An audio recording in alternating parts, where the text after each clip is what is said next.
بخاری شریف میں تیسرے نمبر پہ ایک حدیث ہے، ایک طویل حدیث ہے، تیسرے نمبر کی حدیث حضرت عائشہ رضی اللہ عنہ روایت کرتی ہیں۔ وہ حضور صلی اللہ علیہ وسلم کی ابتدائی حالات، کس طرح آپ نبی بنائے گئے تھے، کس طرح پر وحی نازل ہوئی تھی، اس کا تذکرہ اس حدیث میں ہے۔ جب حضرت جبریل علیہ السلام آپ کے پاس آئے اور پھر قرآن پڑھایا تو آپ نے بہت بوجھ محسوس کیا۔ آپ ڈرے ہوئے، سہمے ہوئے، ڈرے ہوئے، کپکپاتے ہوئے گھر میں داخل ہوئے۔ آپ نے فرمایا زملونی زملونی، مجھے چادر اڑاؤ، مجھے ڈر لگ رہا ہے، مجھے چادر اڑاؤ۔ لقد خشیت علی نفسی، مجھے اپنی جان کا ڈر لگ رہا۔ سابقہ پڑھا تھا، پہلی مرتبہ جبریل امین سے سابقہ پڑھا تھا، پہلی مرتبہ وحی کے وزن کو آپ نے اٹھایا تھا۔ آپ نے فرمایا لقد خشیت علی نفسی، مجھے اپنی جان کا ڈر لگ رہا۔ اس وقت حضرت خدیجہ الکبریٰ رضی اللہ عنہ، اللہ پوری امت کی طرف سے جزائے خیر عطا فرمائے ہم سب کی ماں حضرت خدیجہ رضی اللہ عنہ کو۔ اس موقع پر انہوں نے جو بات کہی، اللہ کے رسول صلی اللہ علیہ وسلم کے ساتھ جو کھڑی ہوئی، جہاں نبی کے قدم ڈگمگا رہے تھے، آپ اپنی جان کا خوف محسوس کر رہے تھے، اس موقع پر حضرت خدیجہ الکبریٰ نے جو تسلی دی ہے، جو بخاری شریف کے جو الفاظ ہیں، جو تسلی دی ہے کہ وہ الفاظ آپ سنیں گے ایسے موقع پر کہ نبی بھی گھبرا گئے تھے۔ ایک عورت ذات ہو کر، عورتوں کو کمزور کہا جاتا ہے، ایک کمزور ذات، اس نے نبی کی ایسی تسلی کی ہے، ایسی تسلی کی ہے کہ جب مکہ فتح ہوا ہے، جب مکہ فتح ہوا ہے تو فتح کا جھنڈا اللہ کے رسول صلی اللہ علیہ وسلم نے حضرت خدیجہ الکبریٰ کے قبر کے قریب لے جا کے گاڑا تھا، یہ بتانے کے لیے قیامت تک آنے والے لوگ جان جائیں اس فتح کے پیچھے اس عورت کا بہت بڑا ہاتھ ہے، اس عورت کی بہت بڑی قربانی ہے۔ آج بھی مکہ المکرمہ میں آپ معلا کی طرف چلے جائیں، جنت المعلا کی طرف آپ چلے جائیں، معلا قبرستان جہاں حضرت خدیجہ الکبریٰ آرام فرما ہے، وہاں پر آپ کو ایک مسجد ملے گی جس کا نام ہے مسجد الرایا کہا جاتا ہے، مسجد الفتح کہا جاتا ہے۔ اس کے سامنے ایک مسجد ہے جسے مسجد الشجرہ کہا جاتا ہے، وہاں پہ درخت تھا جس نے اللہ کے رسول صلی اللہ علیہ وسلم نے سلام کیا تھا، وہ درخت نے آ کے سلام کیا تھا۔ وہاں پہ دائیں طرف جو ہے وہ مسجد ہے، اس کا نام ہے مسجد الشجرہ۔ اس کے اپوزٹ پہ بائیں جانب جو مسجد ہے، اس مسجد کا نام ہے مسجد الفتح، مسجد الرایا، جنت المعلا قبرستان حضرت خدیجہ رضی اللہ عنہ قبر وہاں سے قریب ہے۔ اللہ کے رسول نے فتح کا جھنڈا گاڑا وہاں جا کے، کیوں؟ یہ بتانے کے لیے کہ اسلام میں یہ جو آج دن دیکھنے کو ملا، جو آج مکہ فتح ہوا اور کعبے کی چھت پر چڑھ کر کے حضرت بلال نے جو اذان دی، فتح کا جھنڈا اپنے حضرت خدیجہ کی قبر پہ جا کے گاڑا، اور یہ بتانے کے لیے قیامت تک کے لوگ یہ جان جائیں کہ اس فتح کے پیچھے، اس ترقی کے پیچھے اس عورت کی بہت بڑی قربانی ہے، ان کا بہت بڑا ہاتھ ہے۔ اس موقع پر جب اللہ کے رسول نے فرمایا لقد خشیت علی نفسی، مجھے اپنی جان کا ڈر لگ رہا، اس وقت حضرت خدیجہ نے کہا کلا واللہ ما یخزیک اللہ ابدا، واللہ ما یخزیک اللہ ابدا، اللہ کی قسم اللہ آپ کو ضائع نہیں کرے گا۔ بیوی ہو کر کے، ایک عورت ہو کر کے وہ وقت کہہ رہی ہیں واللہ ما یخزیک اللہ ابدا، اللہ کی قسم کھا کے کہتی ہیں اللہ آپ کو رسوا نہیں کرے گا، اللہ آپ کو ضائع نہیں کرے گا۔ پھر انہوں نے جو آگے آپ کی صفات بیان کی، آپ کے جو اخلاق فاضلہ کو بیان کیا، آپ کے بلند اخلاق کو جو آپ نے بیان کیا، 5 باتیں حضرت خدیجہ نے اس وقت کہی تھی، 5 باتیں اس وقت حضرت خدیجہ نے قسم کھا کے کہی تھی، یہ بتانے کے لیے کہ یہ 5 باتیں جس فرد کے اندر ہوں گی، جس جماعت میں ہوں گی، جس سوسائٹی میں ہوں گی، جس ملک کے رہنے والوں میں یہ 5 باتیں ہوں گی، قسم خدا کی وہ مٹ نہیں سکتے، وہ ختم نہیں ہو سکتے، وہ برباد نہیں ہو سکتے، وہ بے عزت نہیں ہو سکتے، وہ رسوا نہیں ہو سکتے۔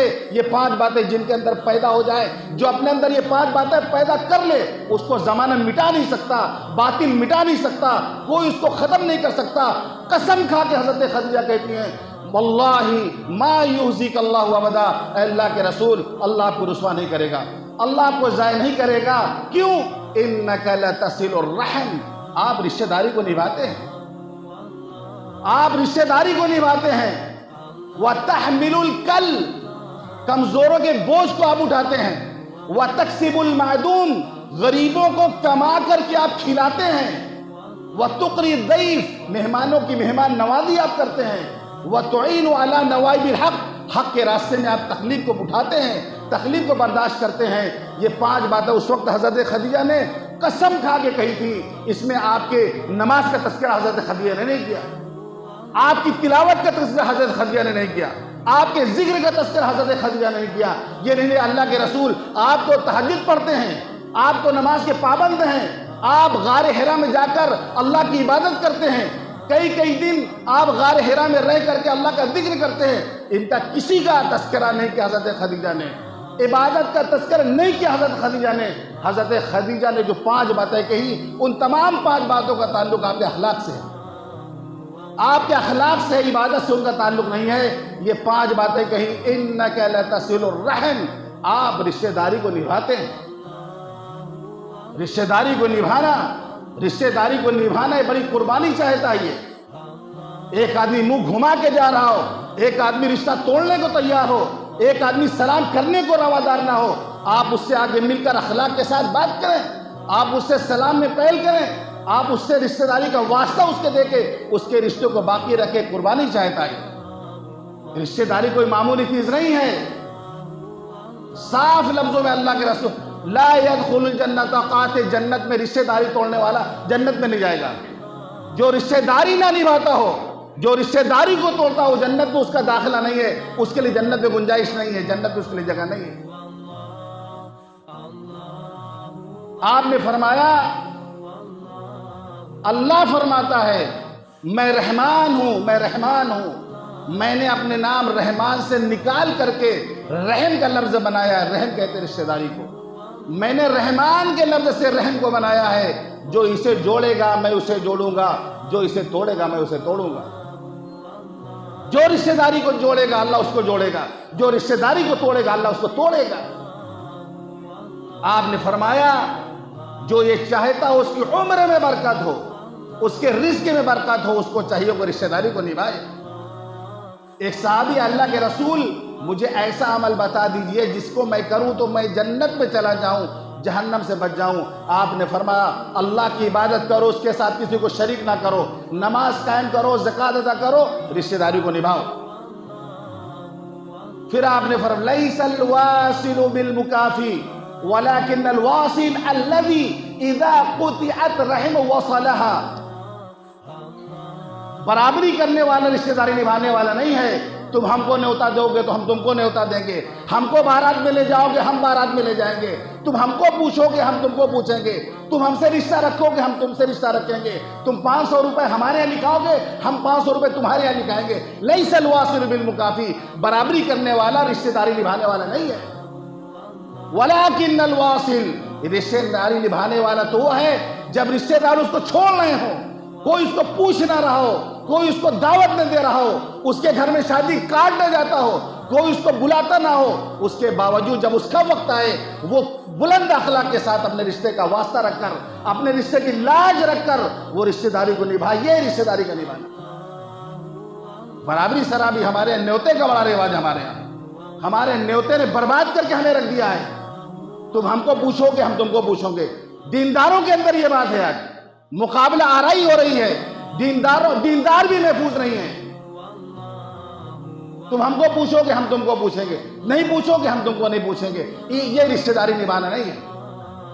سب سے پہلی بات حضرت خدیجہ نے کہی انک لتصل الرحم، اللہ کے رسول آپ رشتہ داری کو نبھاتے ہیں۔ ہم اس کی اہمیت کو سمجھیں، بات جہاں تک بنے بناتے چلے جائیے، بات بگڑی تو بگڑتی ہی چلی جائے گی، آخری سانس تلک بات بنائے رکھیے۔ بات بگڑے گی تو رشتے خراب ہوں گے، رشتے ٹوٹیں گے، اس کو جوڑنے کی ضرورت ہے۔ رشتہ داری کی اہمیت کو سمجھا جائے کہ قرآن اور حدیث میں اس کا کیا مطلب ہے اور رحم کے کیا فضیلت ہے، اس میں ہماری کامیابی مضمر ہے، اس لیے رشتے کا لحاظ کیا جائے۔ پہلی بات حضرت خدیجہ نے کہی۔ دوسری بات حضرت خدیجہ کہتے ہیں انک لتصل الرحم وتحمل الکل، آپ کمزوروں کے بوجھ کو اٹھاتے ہیں۔